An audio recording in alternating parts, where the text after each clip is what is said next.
Yeah. What's good, San Francisco? What up, what up, what up?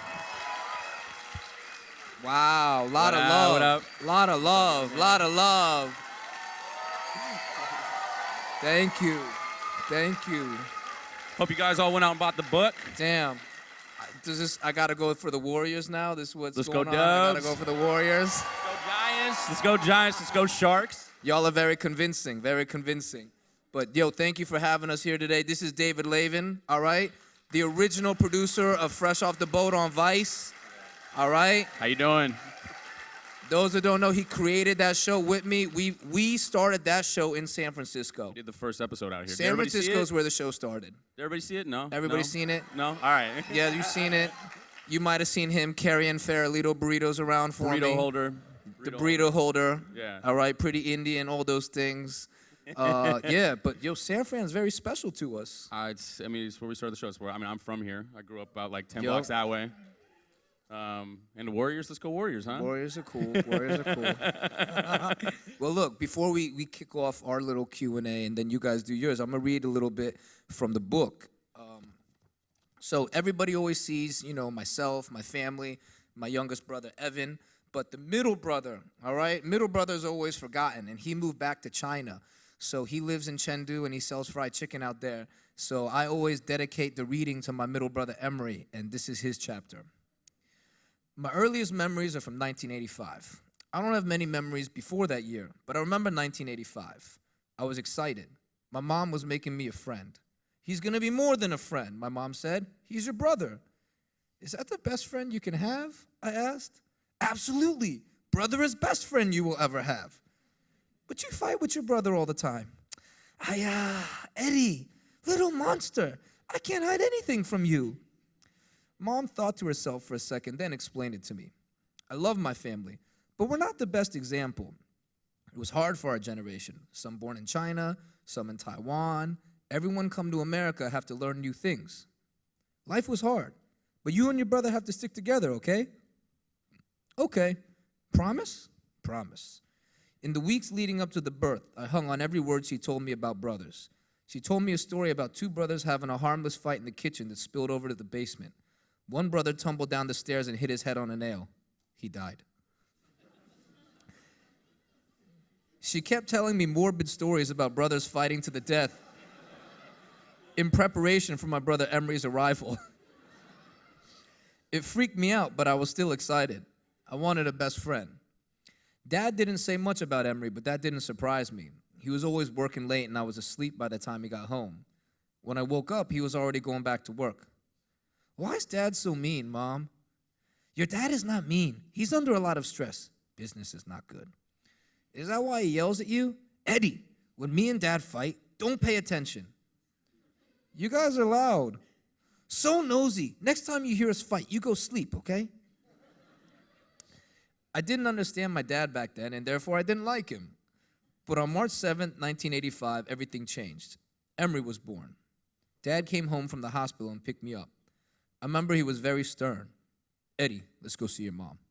Is Mom still at the hospital? Yeah, she just had your brother. Oh, cool. What's he look like? He's big. 9 pounds, 10 ounces. Fat baby. Awesome. He's going to be tall. Yeah, right.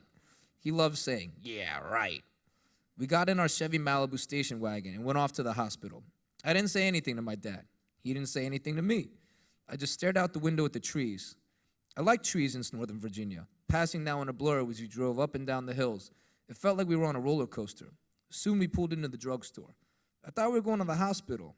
We need to make a stop here. Let's go. Okay. My dad walked into the store, and I walked alongside him. He wasn't the kind of dad who would hold your hand or pat your head. He was more like a boss. I just followed his lead whenever he was around. Eddie, pick any toy you want. Really? Yeah. Yeah, but only one toy. What'd I do? What do you mean? Did I do something good? No, not really.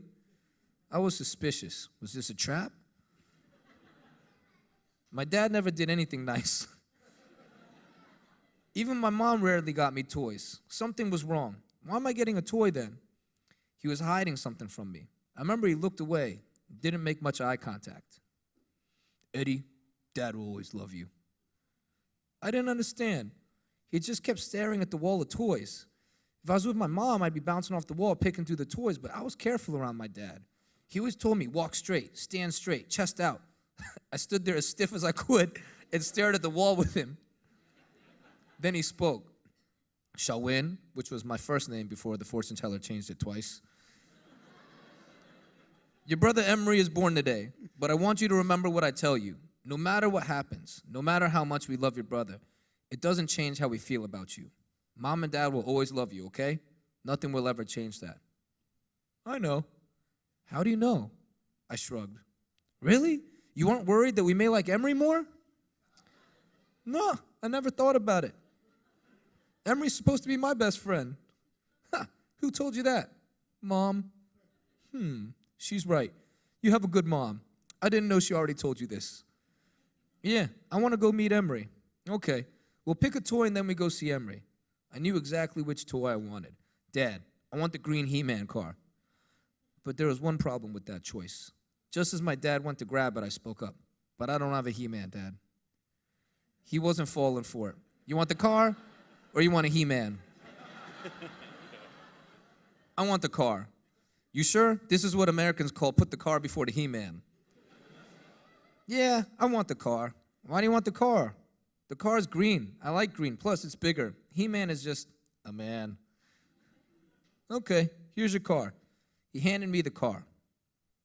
32 years later, it's still here. The green He-Man car, driven by a belief in unconditional love between father and son. Despite everything that's happened between us, I see myself as privileged.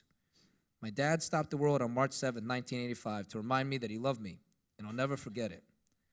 I told myself that I'd take care of Emery the same way my dad took care of me. And in a way, I succeeded. I do treat Emery like Dad treated me. Lots of cutting jokes and cheap shots sprinkled with random acts of kindness.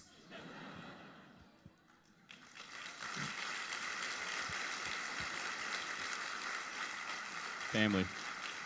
So I think that's a perfect segue for us to move into talking about sort of the topics of the book, whether it's like internet porn or your brothers.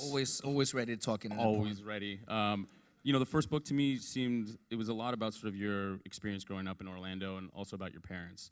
And this book, there was so much time spent with Evan and Emery, and I've actually never met Emery, I don't think. He might have been at the party last week, but... No, Emery has not been in New York since like 2010. Yeah, so I've never met him, so it was very interesting to read about him and your handsome hipster brother with the man bun. Dim sum man bun. Yeah. Maybe like talk about that a little bit with us. Like, sort of, what was this book really about for you? I mean, when we initially were going to go to China like a year ago to go film a documentary about you going back to cook food, and then it ended up not happening. The book was supposed to be, in my eyes, about you going and rediscovering basically yourself and learning how to cook this food, and then it turned into a love memoir. And the whole thing is about your brothers and all these different stories. So what does the book really mean to you? Like, the first book, Fresh Off the Boat, is about my family coming to America and creating our place in America. Because America didn't open their arms up to us and say, hey, here's a nice plot of land, here's some opportunities, pick and choose, do what you feel. No, like, Chinese people came and we did what we had to do to survive. Like a lot of people in my family, owned motels or worked in motels, opened bulletproof glass, Chinese takeout spots. My grandfather on my mother's side was in furniture, so they all worked in the same furniture store and they all sold furniture. The recession in the 80s hit and our family had a lot of trouble. But throughout it all, we moved to Orlando and there was no Asian people around. And so I had to figure out what it was to be Asian in America. I had to try to define that for myself, and our family worked together on that. And my parents were integral in teaching me about our history, our culture, our traditions, and who we are and where we're from. But they couldn't take me back. So this book is about me and my brothers going home and us saying, okay, we survived in America. We made our place in America. We created our version of America. But we need to go home and really touch where we're from because we didn't get to grow up there. Because of politics, because of war, because of economics, we are part of the diaspora, and we grew up in a country that's entirely foreign to us. But it would be a mistake to go through life and never touch the motherland.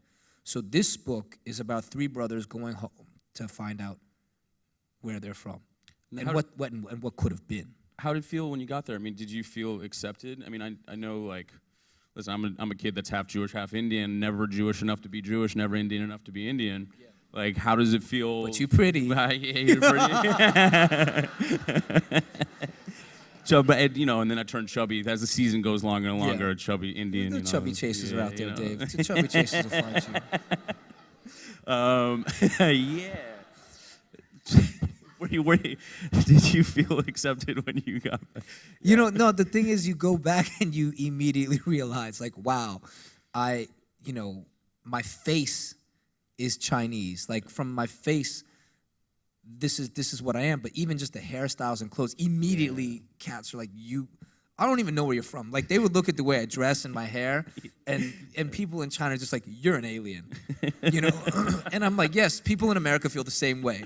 So I don't really have a home. I'm kind of wild. But, you know, like, I went in a barbershop and asked if anyone knew how to fade. They didn't know how to fade, so I taught them how to fade. Yeah. So now there's one barbershop in Chengdu at the bottom of the Super 8 motel.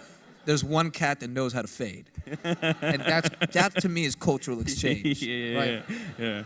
And I was like, wait till some Filipino cats come visit you. Then you're really going to know how to fade. Right? But it was... The thing is, when I would go back as a kid in Taiwan and China when I was younger, there was a lot of, like, pushback and a lot of people ridiculing me. Oh, you're not Chinese, or you're not Taiwanese, you'll never be, you don't understand, you speak like on a third grade level. But this time when I went back, yeah I do, true story. But I went back this time, and they're very curious, because Chinese people in China living behind the Great Firewall, they're like goldfish, that they can see what's going on outside the bowl, but they can't touch it or taste it or feel it. And that's a really very difficult feeling to grapple with. So when someone kind of hops over the wall that looks alien and sounds different and has totally different views, they're pretty interested in it. Yeah. At least in Chengdu, where I went, and I was kind of like mixing it up with people in the youth cultural scene there. They were very receptive. They asked me a lot of questions, and it was almost like they were downloading off my brain. Yeah. And it was cool, but then I did the same, and I asked them what their ideas were about being Chinese, and it was a beautiful thing. It really is a beautiful thing, but it's very clear that you are not them and they are not you. But the thing, one of my favorite chapters in the book is when I go to Noah's Ark and they have the people that give massages there, and I talk to one of the girls and I realize how hard she works. She worked 28 days out of the month. Her family was in a rural town about 3 to 5 hours away, and she lived at this spa. She never went anywhere. 28 days out of the month, she would work 10 to 12-hour days, standing on her feet in like kitty cat heels, massaging people. And she told me, like, don't feel bad for me. Just know that you're lucky, that you have an opportunity, and that if you were born here in China, you may not have had this opportunity. Yeah. And I think as like people of color, the diaspora here in America, it's very important to remember like the responsibility we have to the homies that didn't make it, the people that haven't come over. And if you look at the migration crisis, like the Syrians and North Africans escaping to, Sicily and Greece right now, man, it's a real privilege to be born in America. We have more opportunity than anybody else, and we squander it all the time. And I just think that we really need to be cognizant of that, and that's a huge part of what this book is, that as Americans, we have the opportunity to be special. A lot of cats in China, they only have the opportunity to like survive. It's just a meal, it's clothes, it's shelter. That's what they're living for. It was like you had a lot of really interesting sort of situations with a lot of different characters out there. I thought the book to me felt, having known you for the last 4 years, incredibly personal, really personal, and it came out through all these different characters, Haka Heather, and my favorite, which was Crawfish Zhang. Crawfish Zhang, yeah. I love him. Has anybody here seen Ghost Dog? I know that's like a crazy reference, but maybe, all right, couple. Anyways, in Ghost Dog, Forrest Whitaker has a relationship with this guy that runs like an ice cream truck, and he doesn't speak English, and they have this like unspoken bond, where they hang out and they never speak the same language, but they're just always riding on like the same level, the same playing field. And there was something about that chapter where you ran into him, and it just sort of was like you were away from your brothers, you were away from everything. Dina hadn't shown up yet. Something about that signified something special to your journey to me, and I don't know if it was like that for you, but Yeah, Crawfish Zhang was super interesting because he was this homie that was cooking Shanghainese style crawfish in Chengdu. So Chengdu, the Szechuan food, as you guys know, is very spicy, it's numbing, it's super flavorful and very over the top. Shanghainese food has a lot of nuance. It's a lot of, they'll use rice wine, they'll use, lighter seafood soy. They have a much mellower flavor, and it's more smooth and silky than it is like bang, bang, bang, It's like the R&B track on every hip-hop record. love that track. Right? Love that. You I love that track. Like, when I love it. DMX is like 5411 size 7 and girls, right? That real smooth shit. But that's what Crawfish Zhang was cooking. And he went to Chengdu because Chengdu is known as like the Chow Hound city in China. If there's one city in China that's extremely progressive with its food, it's Chengdu.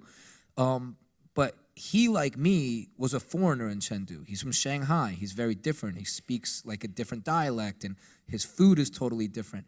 And he was serving his crawfish, but everyone in Chengdu was like, why isn't it spicy? Why isn't it like Chengdu flavor? And he's like, well, it's Shanghainese crawfish. And even the people in Chengdu, they like didn't want to understand it. And it really hammered home this idea to me that in any city you go to, there's monoculture. There are people that are trying to impose one way of doing things, a better way of doing things on everybody else. When in fact, like, you should open your arms and like try to understand more diverse perspectives and ways to like attack a crawfish. So I really bonded with Crawfish Zhang because he was fighting the good fight and he believed in his food and he wouldn't change it. He was like, I think people should understand the nuances and the positives to this type of crawfish. And I loved it. Like, I would eat Szechuan food all around Chengdu, but I would go stop down and eat his crawfish at night a lot of the time just because it was like chill. It was mellow. Like, it's like you gotta switch up the type of weed you smoke. I mean, that chapter, I mean, was really special to me. I thought it was amazing. And then going back to R&B hits, because I just really want to talk about rap music right now. Yeah. I don't really want. You did wear your R. Kelly vest for the event. I did. My Tupac vest. Yeah. We can talk about the book, but I really want to talk about the intro to each book. Because each book has a couple quotes, couple Cam quotes. Everybody knows how much Eddie likes Cam, right? Yep. Killer. Yep. So, the first book has a couple quotes, and the second book has a couple quotes. What do these quotes mean to you? I have ideas, but what are these quotes about? I love this. No one ever asked me about these quotes. I'm really glad you asked me. I did not plant this question, but no one ever asked me. Like, he really didn't. He did not. About the quotes, but they mean a lot to me, I'll tell you. So the first one is telescopes, binoculars, the feds him out vernacular, right? That's Cam.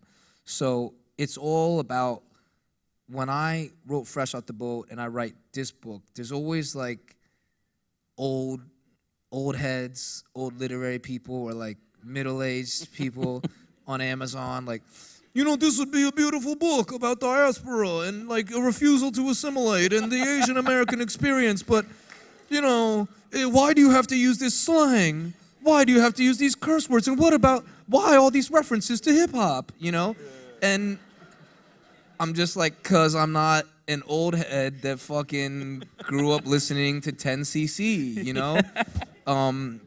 Yeah, it really upsets me because also I remember, it's funny, old people will teach you lessons, but they have a lot of difficulty transferring those lessons to different generations, right?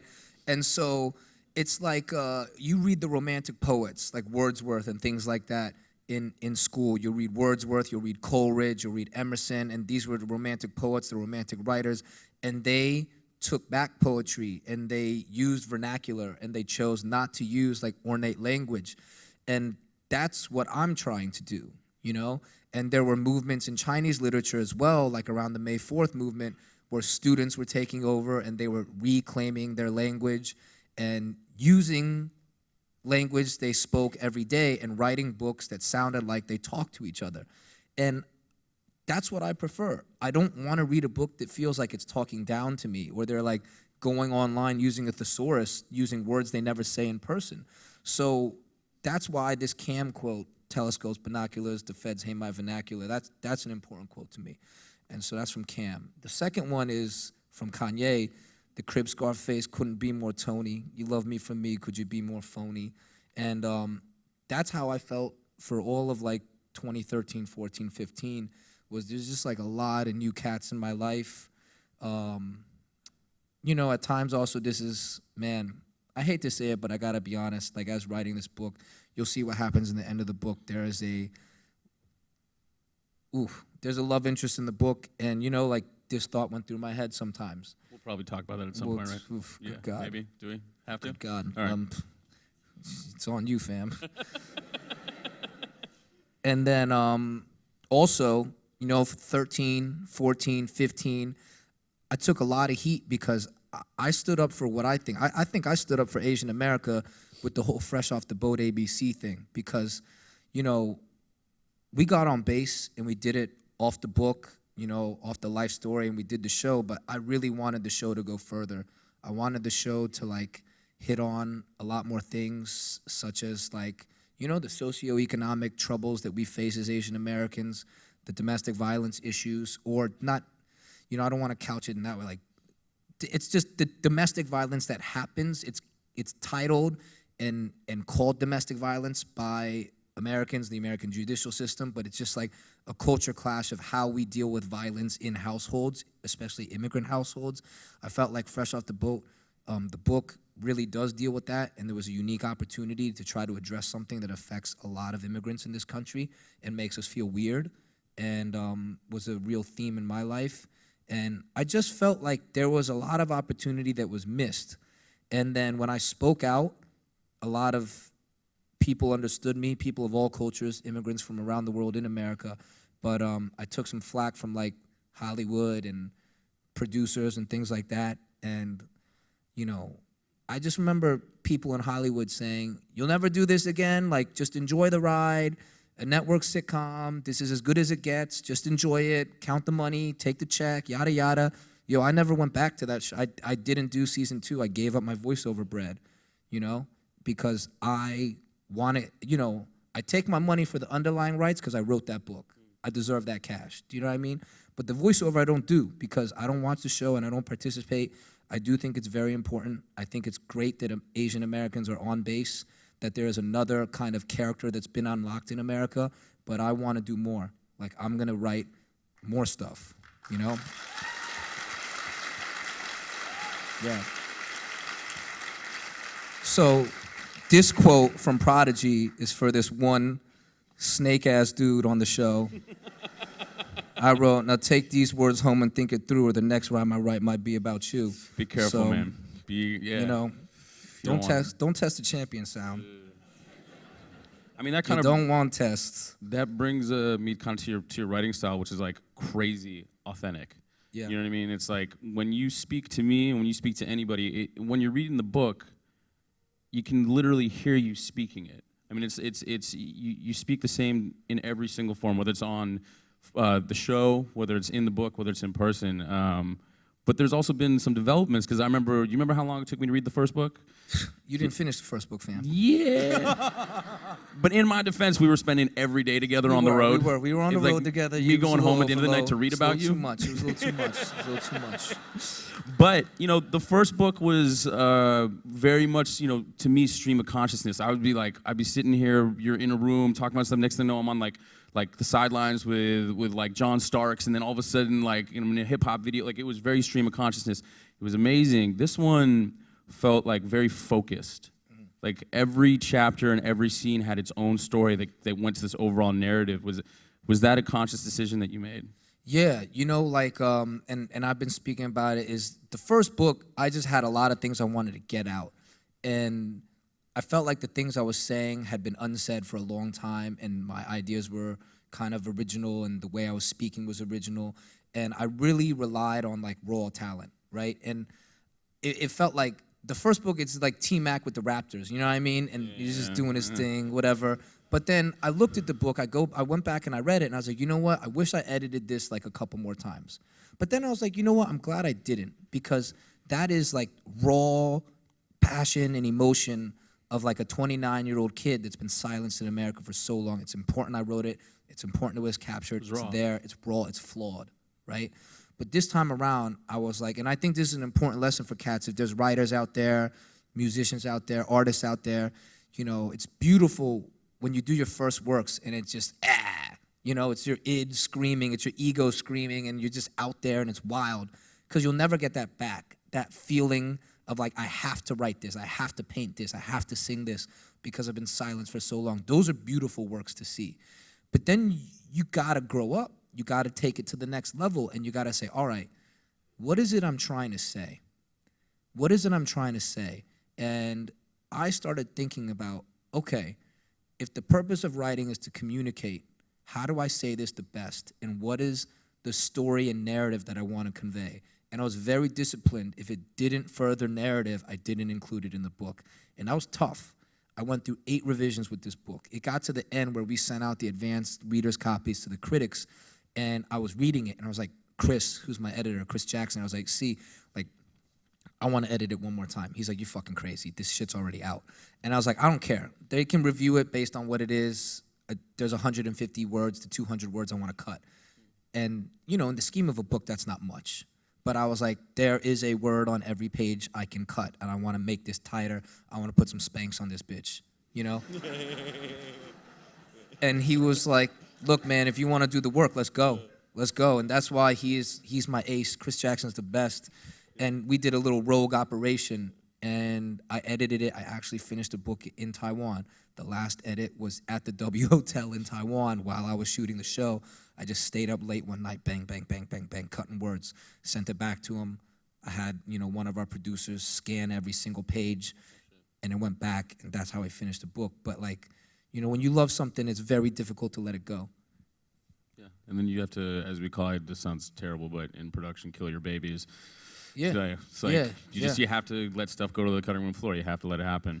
Yeah, and you know what? Like, that's giving up parts of yourself. Yeah. You give up parts of yourself for the work, and that's very, very important to kill your darlings, sacrifice, and put the work above yourself.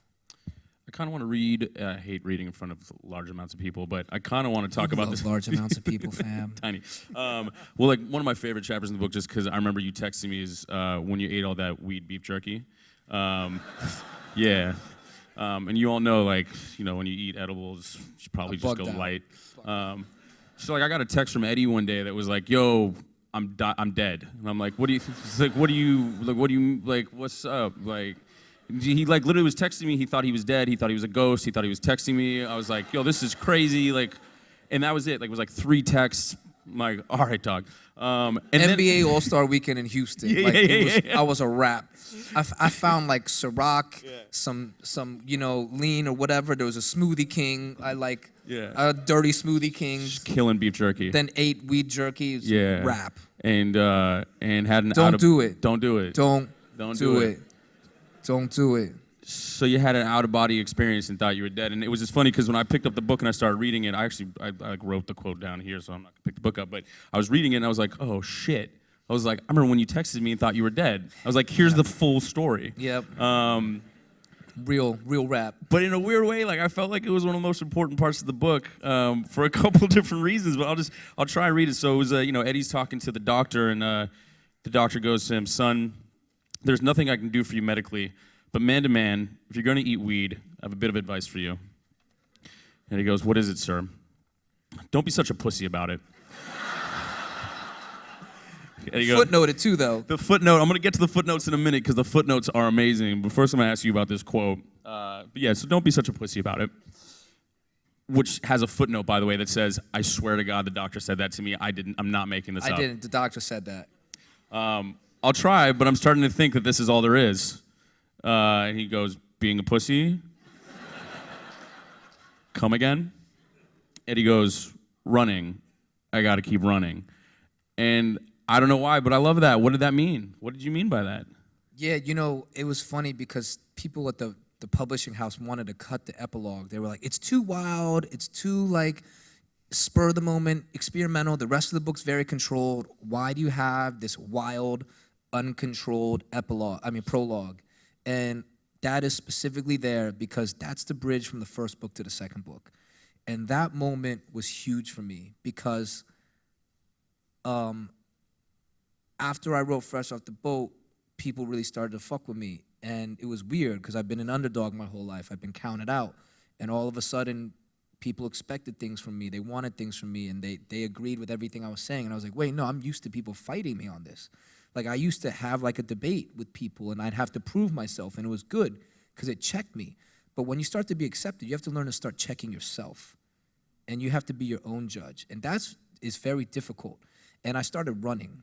I was really afraid of acceptance, and I got high as fuck, and I would think about like, oh my God, this is like how Bob Marley died. It's like he got accepted, and he ended up on these college dorm room walls, like next to John Mayer posters. I was like, this is how you die. And I just kept running. Respect. I mean, that's amazing. That's what I want to hear. And that's that feeling when you don't know what to do with yourself. Yeah. You gotta run. You know you're uncomfortable, but you don't have the answers. Just run.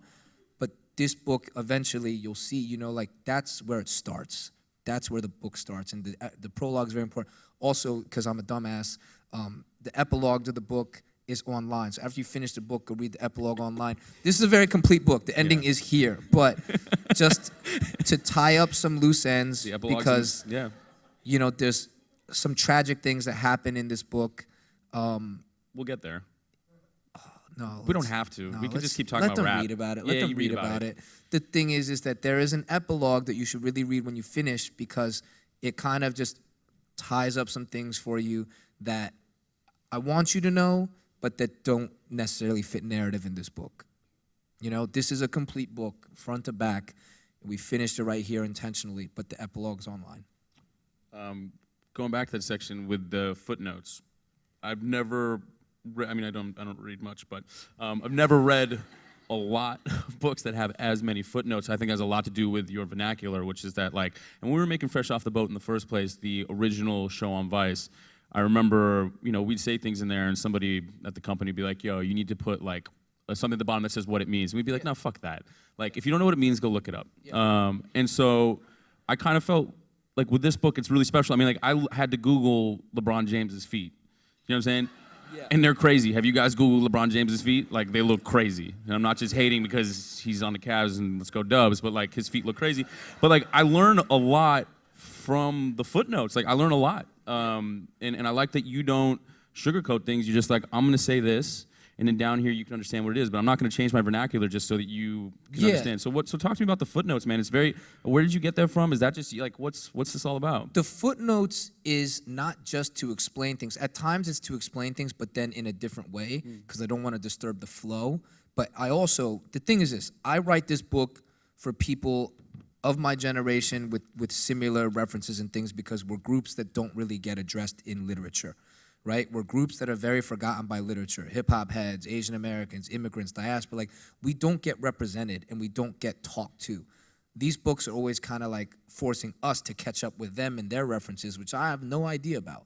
You know, like, I read books all the time, and it's like, and the wind swept through the back door, and then the roasted spring lamb came through, and I'm like, what the fuck is this? Like, I don't understand. Like, I don't brunch, you know? So, I don't understand. Like, I feel like every book that's on the bestseller list was like written in Nantucket. So I use the language that we use to speak, and the footnotes are for people that, you know, they need to have their hand held a little bit. But I also, you'll notice, it's a conversation I'm having with dominant culture in the margins. That is like symbolically and intentionally there. Because I don't just explain things, I also troll them and I also poke them for not knowing. Oh, yeah, I know. Right? And there's a lot of jokes and it's a conversation. So I think that the book is making a statement about language and then the footnotes are kind of fighting there, you know? So there's a lot of thought that goes into footnotes. Yeah, I mean, I literally love, like every page I get to a footnote, I cannot wait to read the footnotes. Yeah. Can't wait. Yeah. Please, everybody, Google LeBron James's feet. They're gnarly. They're so gnarly. Son, it looks like he has Sam Cassell on his They're foot. so terrible. It's like this dude is running with Sam Cassell on his feet. So like, you know, For the record, I love Braun. I know you guys are gonna hate me. I love it. I can't just snap on it's him. fine. It's fine. I gotta be loyal. I like Braun's him. great, Like but him. you know, like we like curry. You know what Yeah, I'm you saying? do like curry. I love curry. And I'm Indian. I like curry like in many different ways. I love curry. You know, he did that for you. It did- He did that yeah, for you, no. fam. He did that. I didn't. For you. I was just in India last week, and I wore a curry jersey, and I felt racist, because like they may not know that I'm Indian, and I may just look like a jerk that's wearing a jersey that says curry. But anyways, we're gonna go. I got like 2 or 3 more things, and then we're gonna open up to a Q&A. We're gonna talk about some bummer shit a little bit. Sorry, but mostly just because, like, you know, I don't know if everybody here has read the book, so it's like, you know, listen, the book is But about. they just got the book, fool. They didn't read the I know, book. Why it's like, you ruin it for you them need now? well, you got the cover that says "On the Trail of Family, Food, and Broken Hearts in China." We've talked about family. Okay, let's talk about some We've hearts. talked about Let's food. Let's talk about broken hearts. All right, Cool. so listen, I knew you when you met Dina. And you Don't came. get a suit up here, fam. I'm not no suits. I've been practicing her name. But yeah, you came over to the house. You're like, yo, I think I met this like really nice girl, and like we talked through it, and I was like, yo, man, go for it. And we were on the same like path together. We were both about to get married, and we both didn't get married. Oh So, my God. talk to me, like what Me and Dave actually had Valentine's Day dinner together. Like what? Broken Hearts Club in New York, 2 February years last ago. year. Yeah. Good fucking God, that was rough. My girl was moving out the next Yo, shouts day. to Joe, the other member of the. Yo, Joe's in here somewhere. Joe's there too. go. All right, yo, it was a bad thing because basically the Christmas of 2014, me, Dave, our homie Steve, Joe, we all just took L's. Yeah. Took major L's. Yeah. And we ended up having Valentine's Day together. And you know what's funny? We ate at Carbone. But Oh, remember my the girl first showed time, up. First time we double dated with you, and you know your girl Yeah. was at next door at Teresi. Remember? Yeah, I do remember And then that. the 2 of them showed up in then American Apparel pants, and we were like, "Oh God, Ooh, yeah, oh let's God, go. oh God, Yeah, let's go. yeah." Now look at us. Yeah. You up here with a hole in your fucking jeans. I was got getting a lot of these- heat on your these- Instagram these the other day for joints. that. He was like, yo, bro, you can't afford to get your boy some pants? Like, Dusty. but yeah. But yeah, all right. What's the Yeah, let's- question? What's the question? I don't even know if I have a question. Just let's Just want to cry on I just want you to stage? cry on stage a little bit. I'm your producer over here. Let's get you to cry a little bit. Oh, No, man. listen.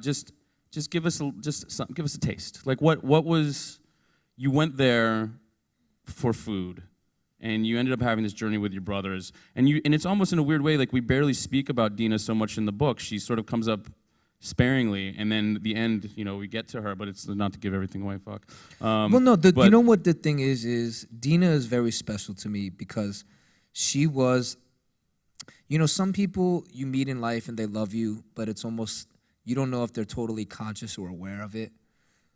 Dina was like both eyes open, conscious and aware of everything about me and loved me more than I love myself. And I think when you meet that person in life the first time and it opens your eyes to like actually how decent of a human being you are, because I think a lot of us go through life thinking we ain't shit. It's really special, and it's almost like you shed a skin and you enter a new phase of your life because you're like, I don't need to be angry. I don't need to have a chip on my shoulder, and I don't need to be self-deprecating. I can embrace who I am because this person likes it more than I ever will. And this book deals with the growth that I went through after meeting that person. And things happen in life, you know. I'm sure everybody here has probably gone through it at some time when that person walks out the door. But this book is very, very big on love. It believes in love. It's the best game in town. Do you know what I mean? Like, I love basketball, I love football, but there's nothing better than love between a man and a man, a girl and a girl, or a man and a girl, whatever it is. When you meet somebody that loves you more than you'll ever love yourself, like, it's a beautiful thing. I wouldn't trade anything in the world for it. I would miss every Redskins game, every Knick game. I would never play Xbox again. It is the illest gift another human being can give somebody. And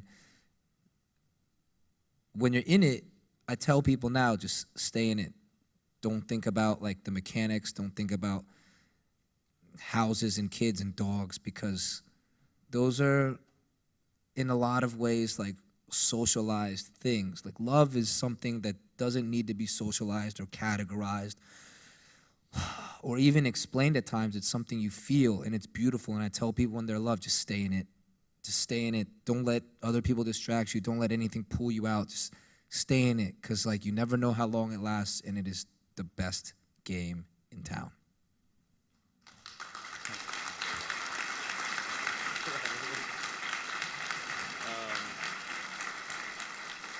More question with this well, I almost cried during that one. You're a bitch. I am. I got some friends over here that are really happy to hear you say that. So one more question. Let's get to some Q&A, I think, and let's like try. What's? Do you want to just get right to it? You know, just.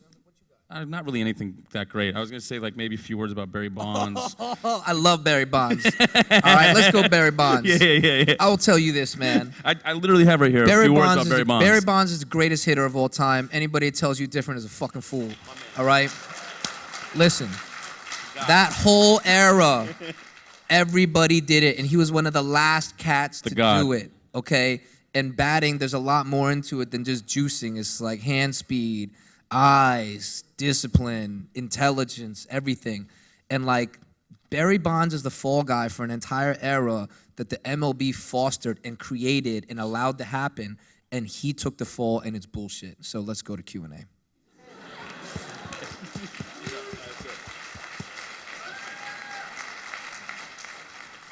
So if you have a question, please raise your hand, and when we acknowledge you, come to the aisle, ask your question, then please take a seat back. There's a question up front. David Cho and David Chang, that dinner, how'd that go? Oh, yo, I love Cho. I love Cho. Chang's okay. Cho's the man. Cho's the man. We love Cho. Cho is the greatest. Yeah. Who's Cho? David Cho. David Cho. It's the homie. Next question, second row. Yes. Oh, hello, I'm really tall. You're also kind of jacked.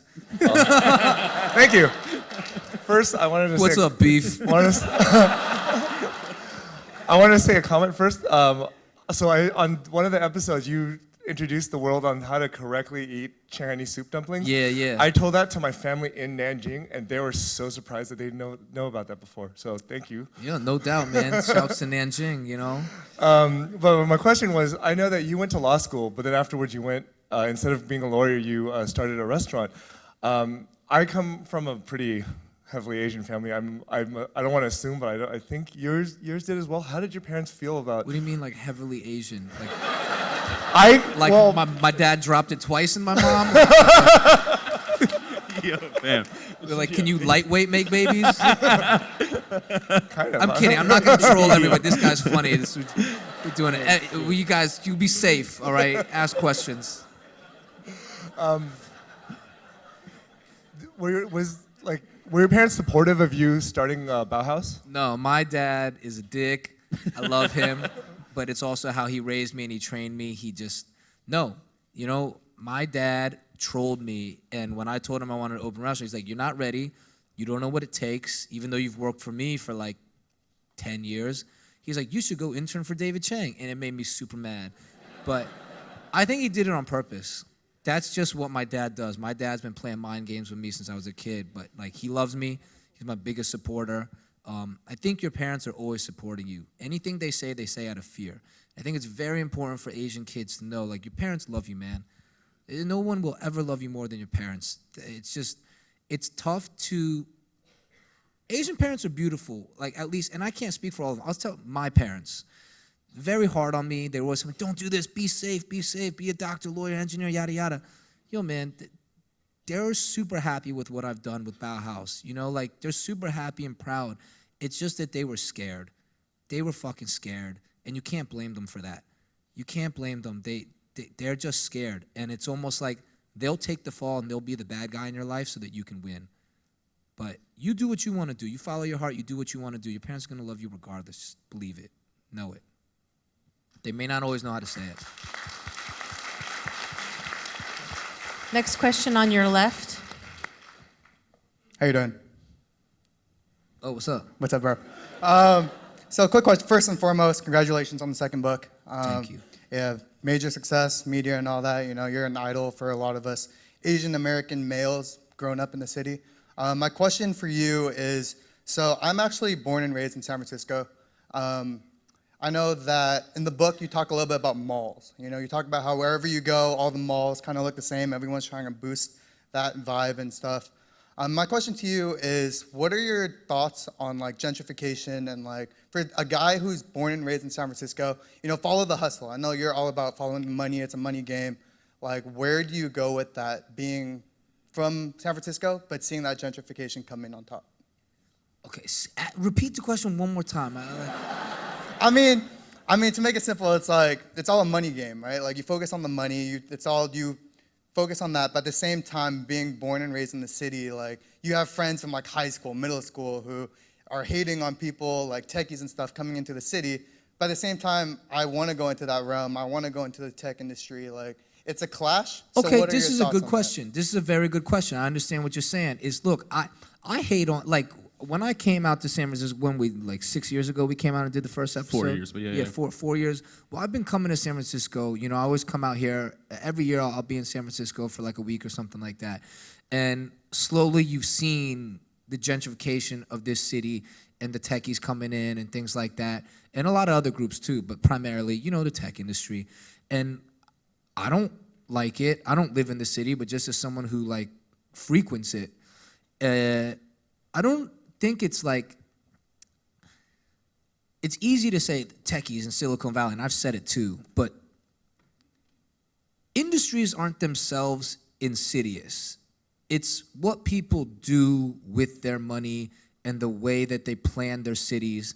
And for me, I was speaking to a writer, and he was asking me about this same thing, and I said that if you're gonna open businesses, you need to think about your role as a business in a city, because businesses are responsible for distributing culture. That's your responsibility, whether it's a restaurant, it's a bookstore, it's a record store, video store. You're responsible for distributing culture. So you need to represent things that maybe you're not even into, you know, or represent things that are underrepresented. If all the stores are distributing the same culture, that's not good for a city. You need diversity in the cultures that are being distributed. And same with housing. It can't be housing for all one socioeconomic group of people. So when one group with certain needs and certain incomes and certain desires, like the tech industry, comes in, then you wash it, and there's a monoculture that's very dominant. And so if you're part of that, you know, you can make money, you can work in the tech industry, but maybe don't open the same restaurant or don't go live in the same condominium, you know?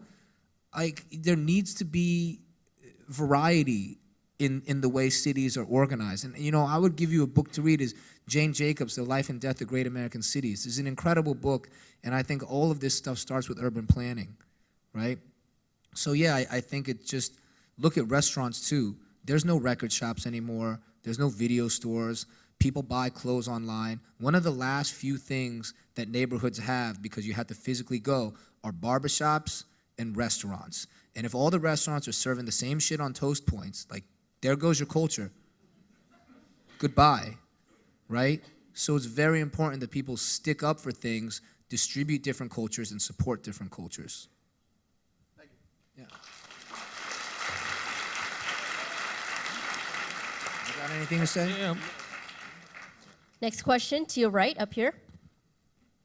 Hey guys, my name's Jason. Really enjoyed the talk. Eddie, I was wondering, from your escapades in China, if you've ever come across any dish or food that you think could really go mainstream in America as either it's in its raw Chinese form or as a fusion food, besides the xiaolongbao? You know what's funny? I never think about food that way in China, cause I really don't like when it's like one item gets plucked and it becomes trendy in America, because that's kind of what I'm talking about. You like, let's say you like pick dan dan noodles. Everybody likes dan dan noodles, and it's a big thing in Szechuan. There's actually like a chapter about dan dan noodles and how people in Chengdu don't even eat it anymore, right? And it really sucks when one dish becomes like the signifier and symbolic of all the food from that country or from that city. And like, look, BaoHaus, it's been huge for the pork bun, right? We've kind of been known for the pork bun, but I always try to do other stuff. Lu rou fan, you know, niu rou mian, yan shu ji, these things. I try to like cook different things, and when we get a bigger space, we're gonna do a joint. We're gonna expand the menu. We're gonna try to educate people. So I try not to like identify single dishes and allow them to speak too loud, you know? So there's a lot of food in here. There's a lot of great dishes in here. But I really try not to think about what dish will translate to this audience, because I think this audience just needs to know about the breadth and depth of the cuisine and the people and the culture. If you just select one, it makes it too easy for people to be tourists of your culture. You see what I'm saying? Yeah. And like, I knew that's what we were doing with BaoHaus, but that's why I worked so hard to communicate everything else. Like all the other homies that are there that didn't get to come here, all the other dishes, and like, I really fight for it, you know? But yeah, maybe think of a cuisine or an identity or something that you would like to introduce to, you know, the market. Maybe that's a different way to think about it. Next question on your left. Hi, Eddie. I speak on behalf of everyone. I think we're just also inspired by you, by your courage, and just representing youth, American Asians in general. My question is, what advice would you give to 25-year-old Eddie, knowing what you know now, and then maybe like 30-year-old Eddie? Just because I feel like a lot of us are looking for that advice. We see the courage, we look up to you and the way you are so ballsy with everything, and I think it'll be really nice. Just, you know, 25-year-old Eddie and 30-year-old Eddie, what will you tell him? You know, I talked to David about this too. When I go back and I read Fresh Out the Boat, or I watch the Vice show that we did together, I'm like, man, I was a little angry. I was too. Yeah. And I had a chip on my shoulder, and I was like, you know, really trying hard and anticipating what people would say about me and anticipating criticism and addressing it in the show or in the book. And if I could give 25, 27-year-old Eddie any advice, it'd be like, relax. You are good enough as is. People may not understand it today. People may not understand it tomorrow. But if you stick to your guns, you play it long, be honest with yourself and be honest with people, that always translates. I don't think I've ever seen anybody take an L that was honest and worked hard and was persistent and resilient. Do you know what I mean? Like, those are the three traits you need in any field, I think, to be successful. Honesty, always, people love that, you know? So you're good enough, you know? Confidence. Yeah, it's confidence instead of anger. Sorry, next question, all the way at the top. Mic check. What's up, fam? Joshua from Daly City. What's up? Daily City. Daly City Dude, we went was to Daly good. City in the first, yeah, the first that's episode. where we got cut. Fresh Cuts Barbershop. Yeah, and we went to that hot bar where the girl Where didn't she know didn't any know of what the she was ingredients, serving. and I Oh, was like, God. yo, you gotta communicate Yeah, this. that was Yeah, not, but we yeah. love Daly City, Daly for City. real. Y'all Shout need out to go Daly to City. China and teach them how to fade. So actually, two-part question. Just the first question is, what do you think about crap rap versus like OG golden era rap? And then I the like second this. question was Crack rap. What is like, crack rap, like though? Trap, like the new pop crap, trap, like trap. you Like know, Young Thug? CRAP, like Yeah, crap rap. Crap well, rap. Well, give us who do you consider crap Yeah, rap? give us an example. Oh, God, Fetty Wap. God, maybe We from New York, Yeah, man. Fetty Wap's- I like Come Fetty on, Wap. man. Drake. Fetty Wap. maybe some. Come on, man. Fetty Wap gets it popping. Give us another example. All right. I don't.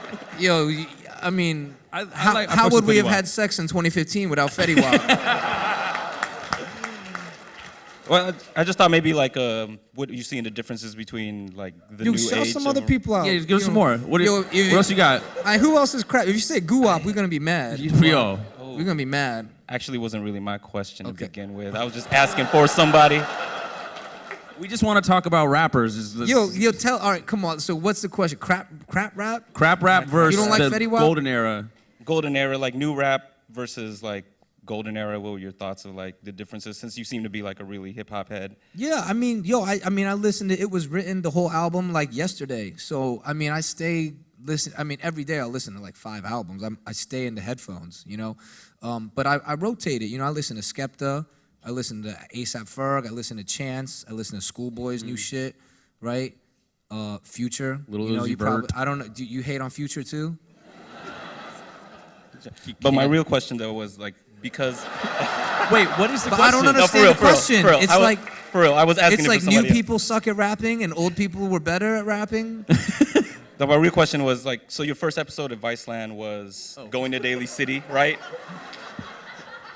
And as a Filipino and an Asian American, and like having our food be kind of not as accepted in America, and like how you were talking to the girl in that first episode, like we have to like present our food in a better way, like hit really home to me when I was watching that. I was like, do you still see like a way our culture and our food can be a lot more accepted, like Thai, Chinese, and Japanese is? Like you could go to a Japanese store or a Japanese restaurant and they could be like, this is a business meeting. But Okay, no one, I like what goes, you're talking about now. The hip hop shit, I don't know if I was feeling you. Yeah, But I would like Fetty You don't Wap, know. you know, like- Jimmy Choo's. Robin jeans. You need some Dave. You need some Robin jeans, fam. I'll take you to Robin Jeans store in Beverly Hills. But no, you know what, man? This is a great question. And the thing is, I really am not for changing the food.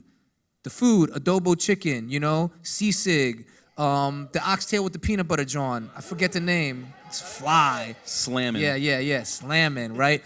I shout out garlic fried rice in this. It's like the illest one ingredient struggle carb, right? Garlic fried rice. Every other Asian cat on the Far East was like putting eggs and scallions and sausage into the fried rice. Filipinos just garlic. And it's the most fire, right? So it's amazing. And also the way that like Filipino food plays with like bone marrows and vinegar and acid and chilies and all that. Like Filipino food is out of here. I use change it. gachaputi all the time. And the thing is, don't change your food. Don't change who you are. Just, you have to communicate who you are. You have to tell the narrative, tell the story, so people outside your culture can understand it. You help them get into your shoes, but don't ever change your food. Don't ever change who you are. You see what I'm saying? All right. Listen to Fetty Wap. And again, listen to it. Show the boy some love. Okay, next question on your left. More Eddie. crap rap examples, though. Jimmy Choo's and some Robin jeans. Remember those 2 white girls dancing at the gas station? Where? To that Jimmy Choo song that dropped. It was on. like, It which was on World Star. Nah, sorry. And Hood Clips. You gotta follow Hood Clips on Gotta Instagram. get my game up. What's up, Eddie? What's up? You watch it. So, I know in your you do. first book, you joined an Asian American club at college, and you left because you felt like they were being complacent where they were in college. So, knowing what you know now, would you handle that situation differently, or? No, I'm not really into the racial clubs because I feel like a lot of the times it ends up being groups of people, you know, peer pressure trying to define what it is to be this, right? I'm always trying to argue for an expansion of the definition or to do away with the definitions. Like the thing I keep saying, and this question is very good, it comes up everywhere on the road, I think the community is formed around shared problems. That's why you see, you know, when we talk about Asian Americans, you know, there's Filipinos, there's Japanese people, Taiwanese people, Korean, Chinese, Thai, Vietnamese, we all come together in America because America never differentiated around each one of us. We are discriminated against almost equally and in one pot. And so here in America, Asian Americans have a similar set of problems, and that's what's created community. But I think it's very important that each individual creates and finds their own solutions, because that's what makes you an individual. And then solidarity, right? I think that diversity, discrimination, equality, these are problems for all of Americans, and hopefully everyone can rally around these problems and we can all find solutions, you know? But at least in my experience when I was in the Asian groups, I'm much more into the larger groups that form around more community issues. I remember like we had like MLSA, Minority Law Students Association, in law school, and it was black students, brown students, yellow students, you know, transgender, LGBT, everybody like participated. And it was like, yo, we all got problems. We all feel like there's inequality. We all feel discrimination. And when there were more groups and it was more diverse, there was less trying to define it and more just talking about problems and trying to work through it together. So when it got a little fragmented, it got a little too narrow for me. And no, I don't regret leaving. Next question. We have time for just 2 more questions. And I just want to remind everybody that immediately following the program, Eddie's going to be signing books in the atrium. If you got to close, I mean, me and Dave will take every question that people standing. But if you got to close, you got to close. That's cool. If you can take the questions, and yeah, we'll take it. We'll ask be them. quick. I just, you know, we always try to answer the questions. Next question to your right. All right, cool. Thank you so much both for you guys coming. I have two small questions for both of you. What was the biggest difference between like the production on the first 2 seasons of Huang's World and the last one? Because this one, it's like you're doing 45-minute episodes. I think your budget probably went up 3 times. Like you guys were going crazy. And then the second question is, do you remember the Burgundy episode at all after watching it? I do. Yo, also side note, very ironic. What are you about to Did make you an know announcement? Bang Bros Oh. put out a Jada Stevens scenes deal? Very ironic What that do you we were mean? meeting up in San Fran and that she was on Bang Bros today. What, today? Today, this morning, today. Yeah. Some of you know that. Very Some of ironic. you know that reference. Fresh off the boat history. Season 1, Miami. But no, in terms of the production value, yo, they used to just send me and Dave into a city, Yeah. and we would get there. We stayed at my would- parents' house Yeah, once. we stayed at his parents' house because they wouldn't get us like hotels. So we stayed at Dave's parents' house. We shot the day we arrived. Yeah. The next day, and we 3 flew days. home. 3 days. And we would shoot and fly on the same days. Yeah. And I think we made all 6 of those episodes. 3 days each episode was gnarly. 3 days. And I think it only cost 60 G's. It was nothing. We got paid Yeah. nothing. Nothing. Yeah, we got paid like we were crap rappers. Yes. Yeah. All right. Yeah.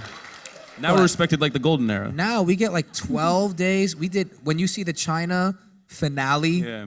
which is, I think, the A1 episode, it's either Jamaica or China are the best episodes of the season. We had 19 days in China to cover multiple provinces, you know? And so you need time. Like, that's it. Me and Dave were just saving money. There was a bunch of kids. We had no fucking idea what we were doing. They were like, "Yo, go out there and make a show about food." We went to Hose, Yeah. and like smoked weed and filmed it, and like that was the TV show. And Yeah. we sort of we grew up through it. I mean, Yeah. so We was very guerrilla, and you know Yeah. what? We would never trade it. When you watch the early episodes, it's just like, wow, that's like the first book. was amazing. It's just passion. It's raw. You'll never have that again. But now it's like, it's much more surgical. And yes, I do remember Burgundy, but that Paulet thing was wild. Yeah. Like, people were puking, like grown Frenchmen, refined Frenchmen that were like legislators and stuff in France were like puking and pissing in trees. It was wild. All right. Next question. Hi, Eddie. Hello. I read both of your books, and thank you for the footnotes. I really needed it. Oh, thank you. footnotes. I'm telling you, dog. LeBron James's feet, right? So you did brought up in both books and tonight about domestic violence in Asian community. And my question is, how did your dad and your mom and your family felt after you had brought this out in the open? You know, my dad read the book, and this is a very good question. The first book, my dad's response was, literally, he called me after he read it, and he goes, "I'm so sorry I brought you to this country." I said, "What?"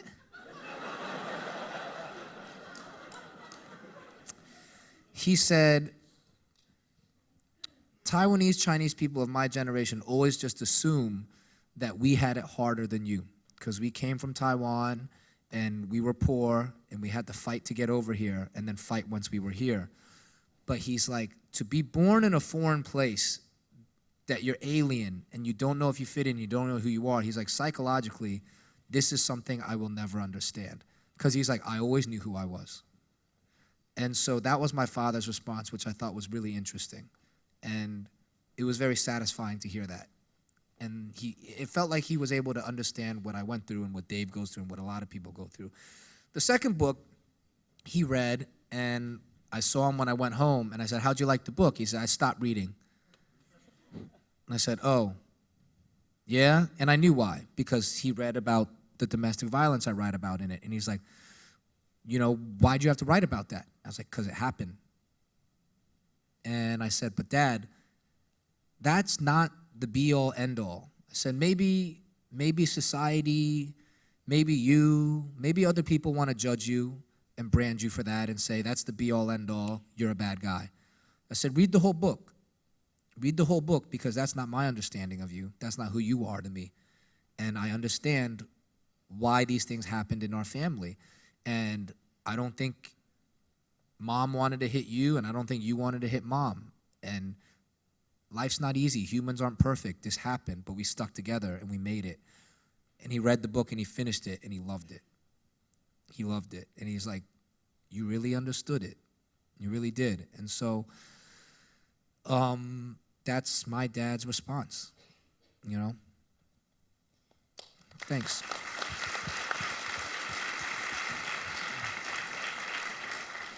I will say that domestic violence in this country is like when you are, you growing up, I'll speak for myself, like I got hit, I'd go to school and I'd feel super weird. My brother would have a mark on his face, like I couldn't walk sometimes, like my leg was really fucked up. And I would just be angry, I'd have a chip on my shoulder and like, you know, I would cry at school sometimes and people didn't know why. And it was just because what was going on at home.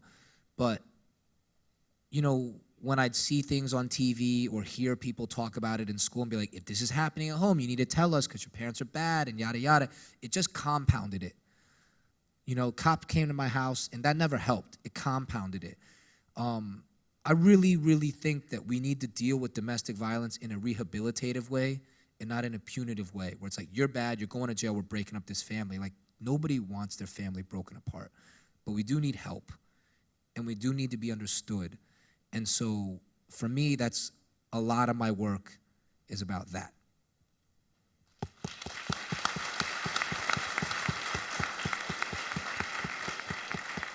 Next question to the right.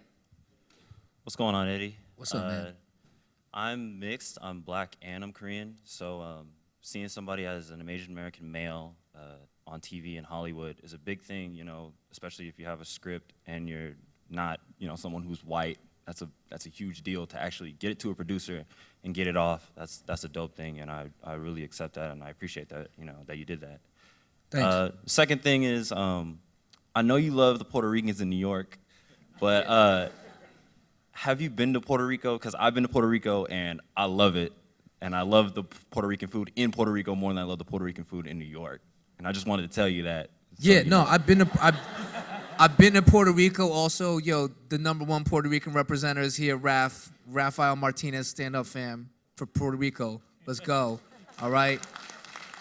Nah, you know, I rep Puerto Rico mainly because of Raf. Raf is my best friend. He's been with me every step of the way. He comes to every event. He flew in from New York to be with me here. You know, he ran BaoHaus with Joe, who's here too.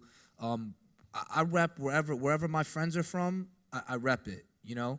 And yeah, the food in Puerto Rico is slamming. Like anytime you go back to where the food is from, it's gonna be fire, it's gonna be different. But yeah, you know, people always ask why you always rep Puerto Rico. I rep it because of Raf. That's my man's. Right on.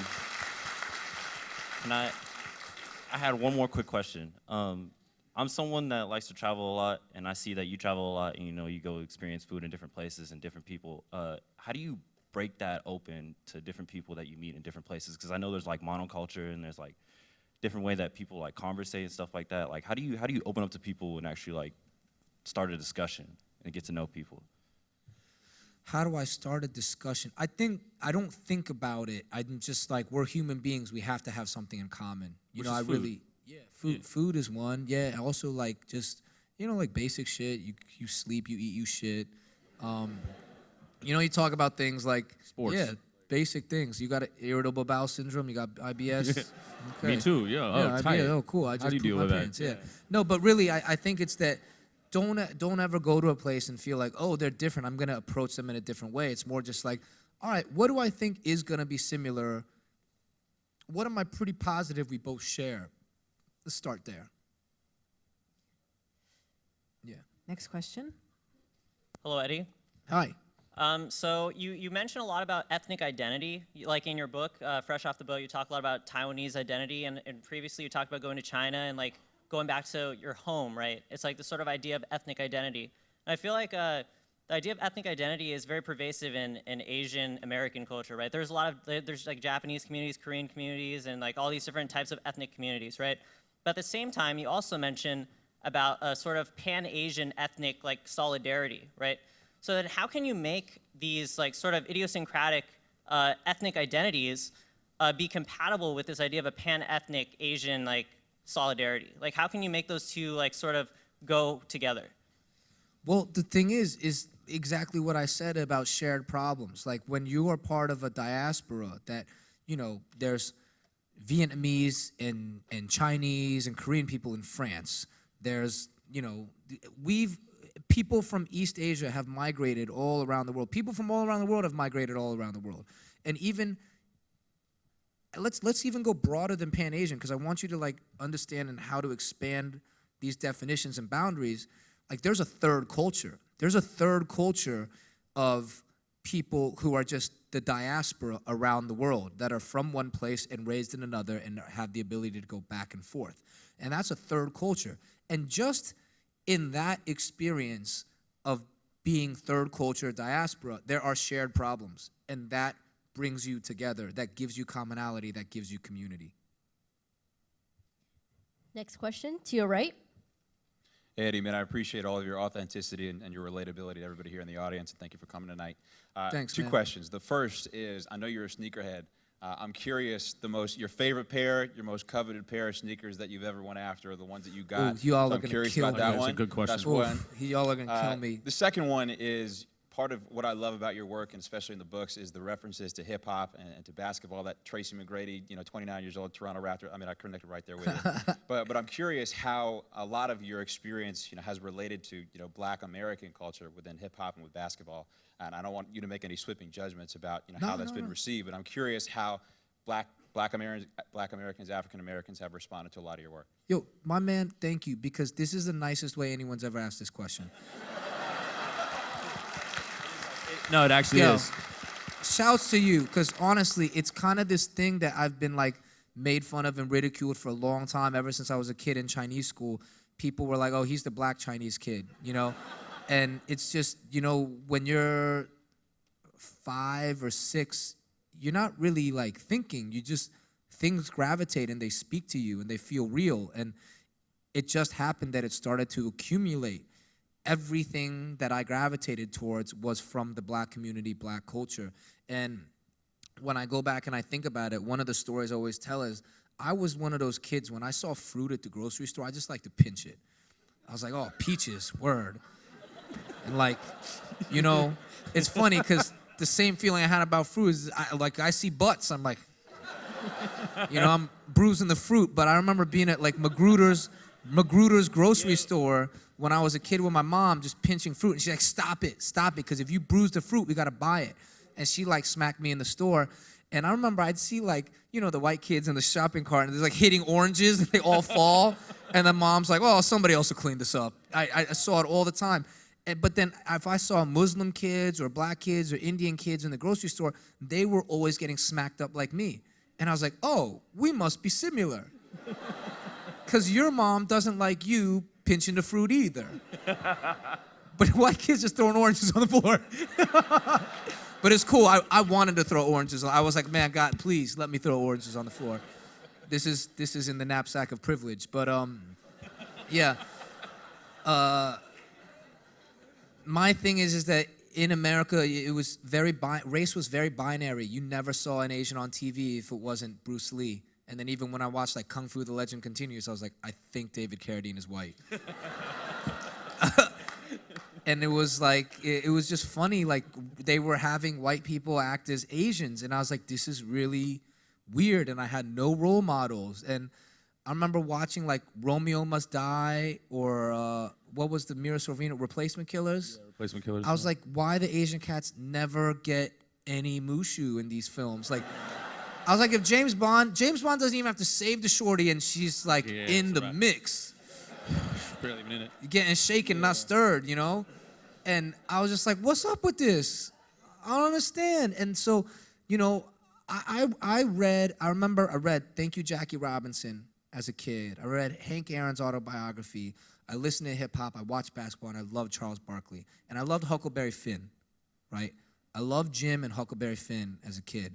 And so these are just things you collected along the way, and I had this like connection to black culture, and it spoke to me.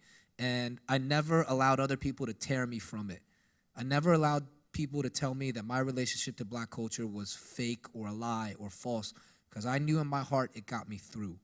Do you know what I mean? Like, there wasn't nobody else speaking to me, and, you know, I really got a lot of my backbone and my character and, like, my gusto and my belief that I'm good enough from black culture and watching black people in America do their thing.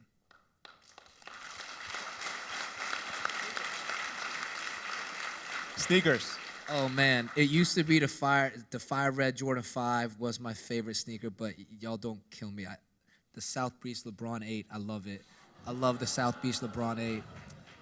Yeah, I'm a LeBron fan. Y'all can hate me for it. It's fine. Okay, next question. So I was born in Vietnam, but I My was bad. raised... At least I don't lie to y'all. You know what I mean? That's Like, true. you know, people come on tour and they're like, oh, Warriors. Like, I'm not gonna lie to you. So Eddie, I was actually born in Vietnam, but raised in Tallahassee. I Oh don't know- God. Yeah, exactly. No one here knows where Tallahassee is at. It's actually the capital of Florida. Middle of nowhere. Yeah. So 2 quick questions. One is Florida or Florida State? Florida State, fam. Yes. All day. All right. Go Noles. Yeah. And then You been to second- Guthrie's? Yeah, of Yeah, course, yeah, man. yeah. Guthrie's is the chicken box is the best out there. No, Yeah. you know, my thing was as a kid, I always liked the Hurricanes because the U was just wild as a kid. But between Florida, Florida State, I always went Noles. I could not stand the Gators. Go Noles. Yeah. So a more deeper question, as someone who was really relatable to you, someone who's like really big into hip hop, I didn't actually get to experience a lot of the, you know, Son of Kanye culture until I got to move to San Francisco, which you chose New York instead. Do you think you would have made it as big as you are now if you would have stayed in Florida? Oh, no.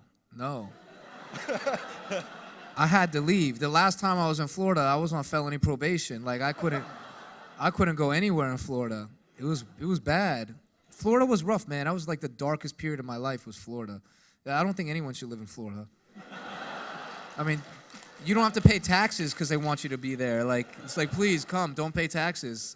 This shithole runs on its own. I'm sorry if you still live in Florida, but run. That's what the prologue's about. Run. Yeah. All right. Oh, Next this question side. to the right. Okay, hi, I'm Terry. So Hi. first off, thanks for opening up BaoHaus in New York, because I'm pretty sure I went in there completely drunk and then went to Croc Lounge afterwards completely drunk and just Ooh. ate my heart out. Ooh. So thanks for that. I like it. For y'all that don't know, Crocodile Lounge gives you a pizza, a personal Free pizza every pizza. time you buy a drink. Yeah. It's pretty incredible. This girl can eat.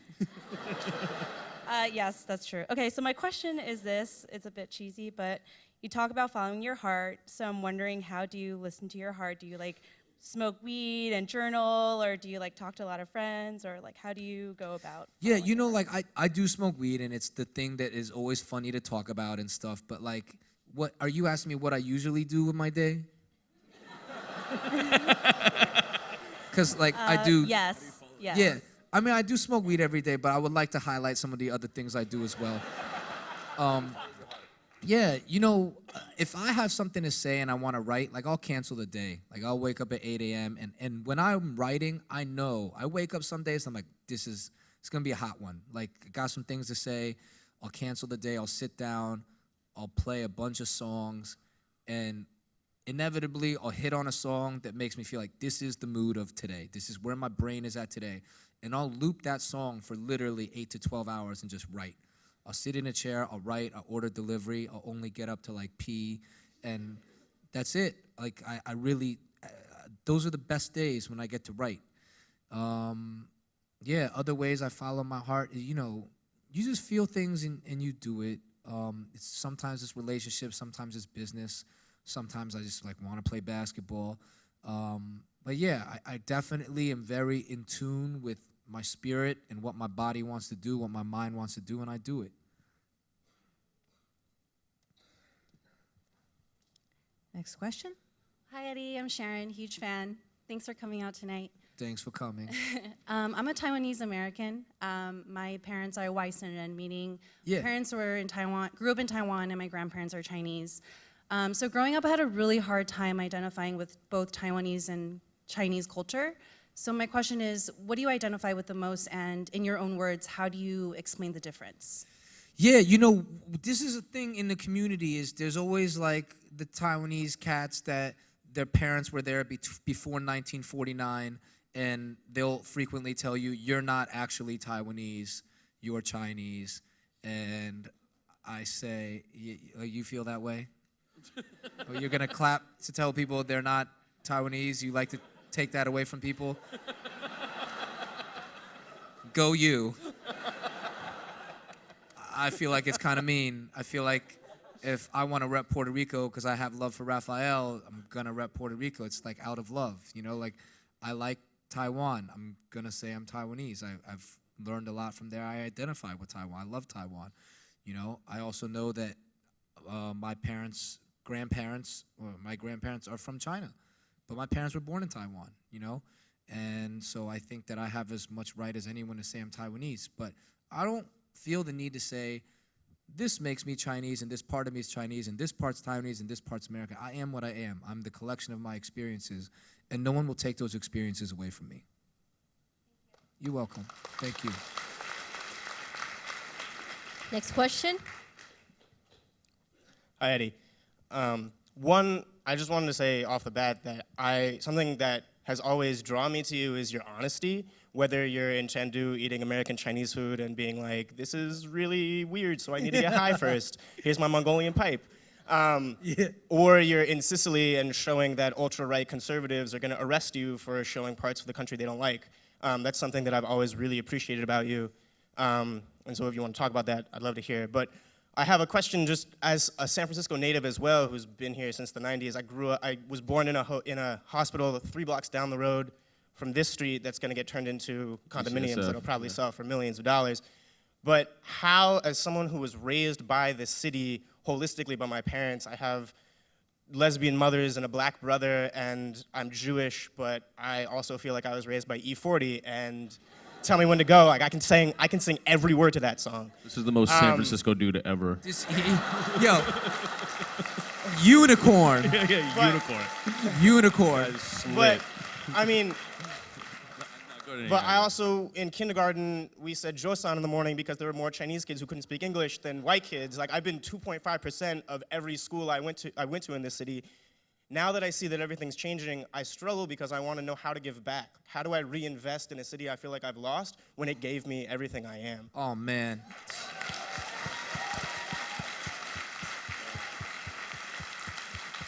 You doing it right now, fam. That's beautiful. Like what you just said is beautiful. Is like go write it on the blog or go scream it. Get those, you know when those people get the speaker box and they just start talking shit on the block? Yeah. Like, yo, my man, you need to just start talking shit on the block. Just being self. Like, oh my God, like play Mac Dre songs and then All talk over the shit place. and then play Mac Dre songs and then talk shit.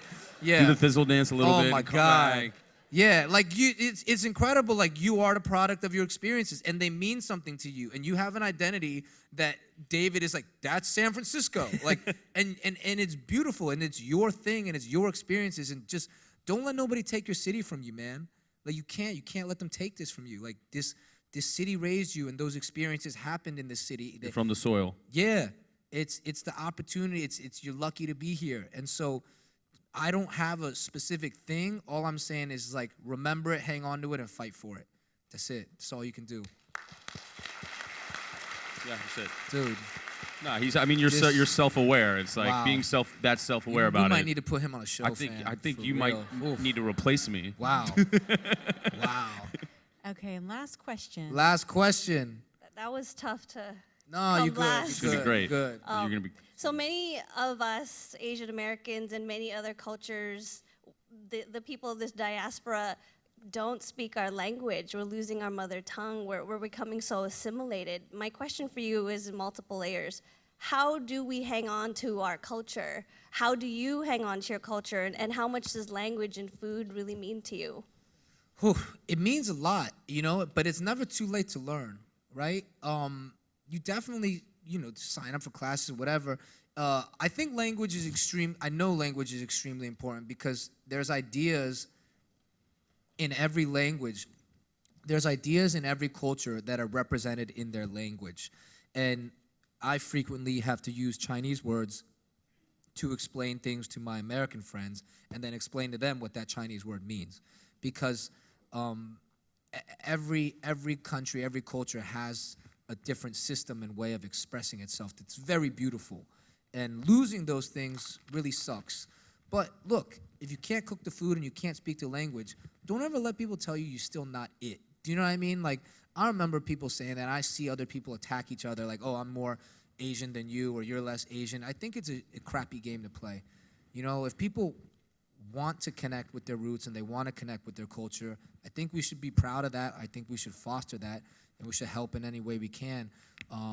But at the end of the day, things like food and things like language are important, and I personally try to preserve that as much as I can. Like, I sign every book in my Chinese name, you know, and I've been doing what I do with the food, but if that's not your thing, you'll find a way, and the ways will find you.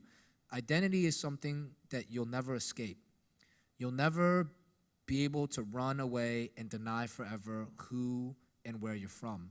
And some of us struggle with it as kids, some of us struggle in middle age, but eventually it comes for you, and it's a challenge you face, and it's beautiful when you begin to accept it. That is a good way to end. Thank you so much, San Francisco. I love Yeah. that. Let's get up there, young Panda. Thank you, David. Thank you, JCC. Thank you, Joe Chen. Thank you, Raphael. Wait, I'm supposed to say something. They're supposed to go somewhere, right? What am I supposed to say? I'm supposed to say something. I forgot what it was. I don't know. You're signing something.